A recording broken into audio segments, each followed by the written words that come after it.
greatest digital asset ever created. I'm so glad I accumulated before the space got saturated. XRP the greatest digital asset ever created. Make the haters aggravated, get the spaceship activated. XRP the greatest digital asset ever created. I'm so glad I accumulated before the space got saturated. What's good? What's good? Welcome back to the channel where you get your crypto news. XRP news, any crypto news you can think of, I bring it to you guys live and direct. But let's get straight into this thing. Make sure you like, subscribe to the channel, because I'm about to give y'all some heat. Let's go. So if you guys are new to the channel, don't know what about crypto, crypto.com right here on the screen is where you purchase your crypto bags, your XRP bags, your Bitcoin bags, Ethereum bags. It's not financial advice, but this is where you go. The link is in the description below, okay? All right, let's move on here, because it's a lot to uncover. It's news every day, all day. So, pretty much, we are going to unlock innovation in America again. The SEC under Biden and Garrison has been driven our fintech is a sector into the ground. So, you know, President Donald Trump, he wants to make America a leader in digital assets. So listen up to this. Team is holding discussions on possibly creating a new White House position dedicated to crypto policy. The administration wants to expand the power of the Commodities Futures Trading Commission as well by granting that CFTC oversight of the digital asset market. All this happening as Trump gets the chance to pick the next head of the SEC, Securities and Exchange Commission, with Chairman Gary Gensler stepping down in January. Congressman, I know you've been working on digital assets a lot, and you see major change coming. Walk us through how that plays out. What do you expect?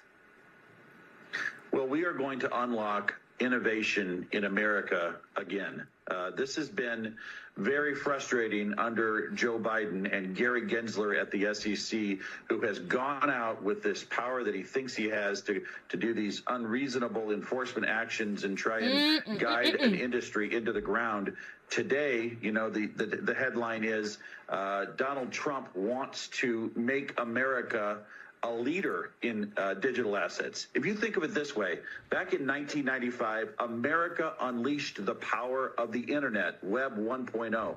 We are on the dawn of Web 3.0, and we are riding in the backseat with countries like the UAE and the European Union and Singapore dictating to the rest of the world how we're going to treat digital assets. This is America's issue. This is something that we need to do to make sure that the U.S. dollar remains the world's reserve currency. Boom! And with the announcements you're talking about, we're going in the right direction. So tell me about that. How do you keep the dollar as the world's reserve currency while also creating a backdrop for growth in digital assets? What's the plan? Well, two different approaches. One is stablecoins. And on the Financial Services Committee, we have, thanks to Chairman McHenry and Congressman French Hill and so many other hardworking members, we've put together an entire stablecoin regime. Now, remember, a stablecoin is backed by $1 in a U.S. bank. One stablecoin equals $1. It allows emerging economies in continents like Africa to trade essentially in U.S. dollars using a stablecoin regime that is backed by, you know, American banks.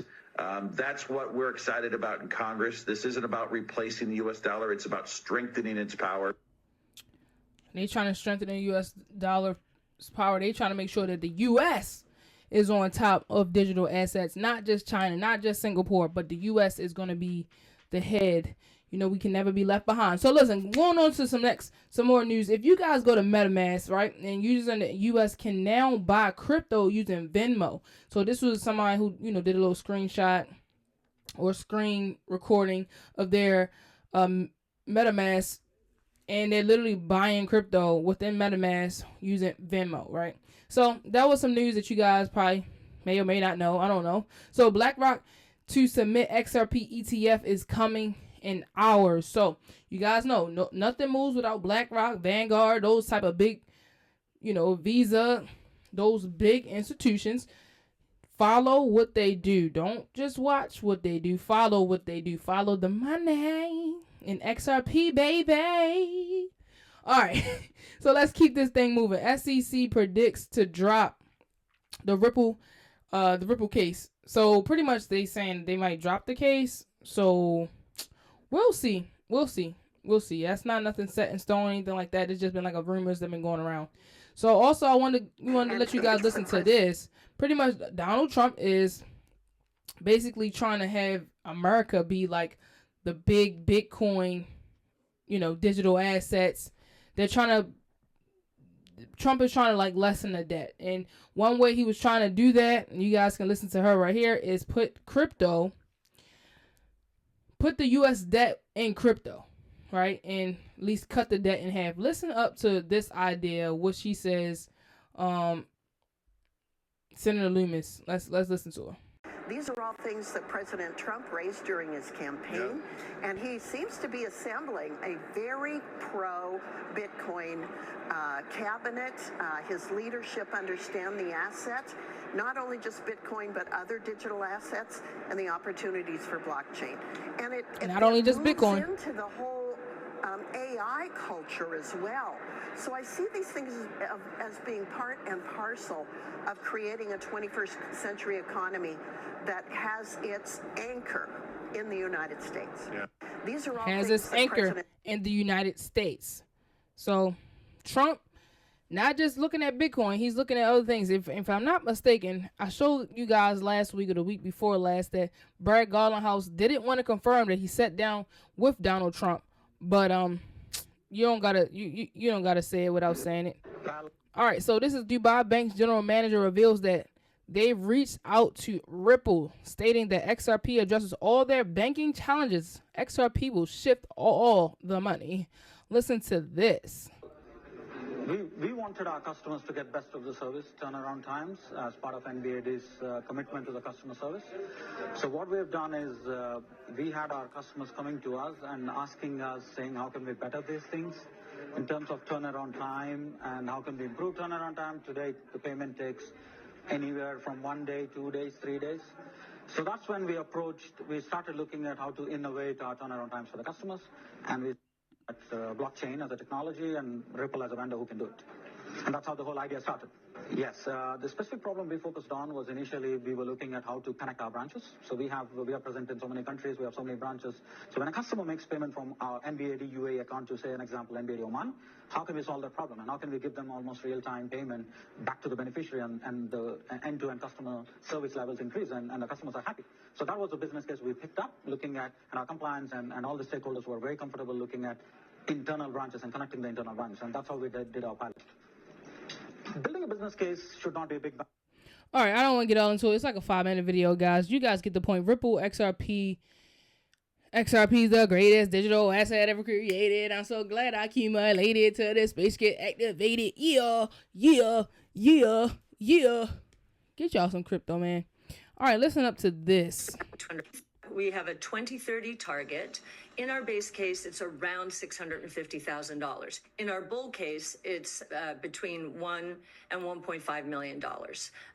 Now, remember, we were the first public asset manager to gain exposure to Bitcoin in 2015 at $250. And we still, at 90,000, I think we have a long way to go. Why? Well, first of all, we're getting regulatory relief here. And I think that's one of the most important things coming out of this administration. We will get regulatory relief on all kinds of innovation, including healthcare.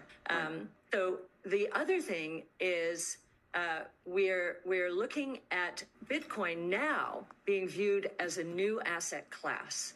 It's not just a global monetary system. It's a new asset class. And what that means is institutions and asset allocators generally are saying, wait a minute, this asset is behaving differently from all of our other assets. Right. We need to include. So I think that's the next big move. And if you look at years where the Bitcoin has halved and the inflation rate has gone down to 0.9, it's usually had a nice big move.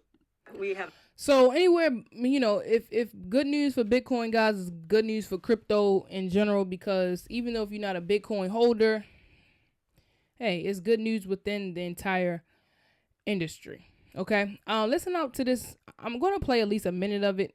He talks about how, he pretty much talks about how the banks and they all try to manipulate the system, and versus letting the banking system thing like do what it does. Like literally they manipulate everything and they control everything. I want to let you listen to like at least a minute and a half. So look, this goes back to what we were talking about before. Like it is time to carve this government back in size and scope. It's time to take the overall, you can talk about distribution of taxes, but it's time to take the overall tax load down. It's time to take the spending down. It's time to get the government out of the position of deciding who gets money. It's time to unleash economic growth.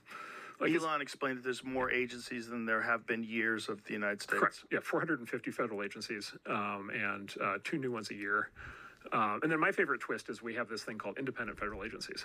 So like, for example, we have this thing called the Consumer Finance Protection Bureau, CFPB, which was it's sort of Elizabeth Warren's personal agency that she gets to control.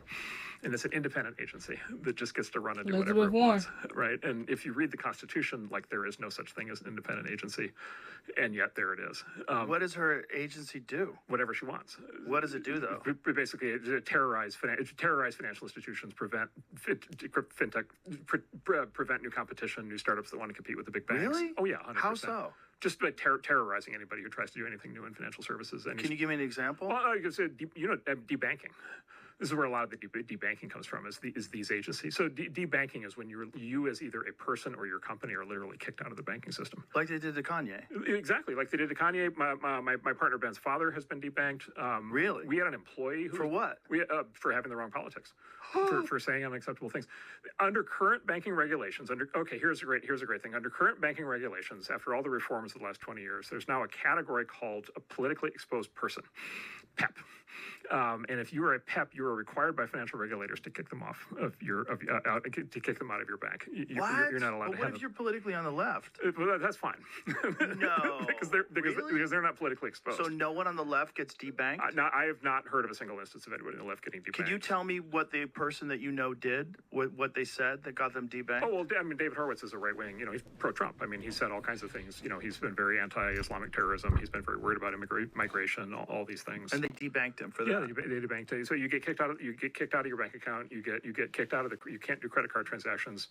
But by the way, you can't How is that legal? Well, exactly. So this is the thing. And then you go into this thing of like, well, this is where the government and the companies get intertwined.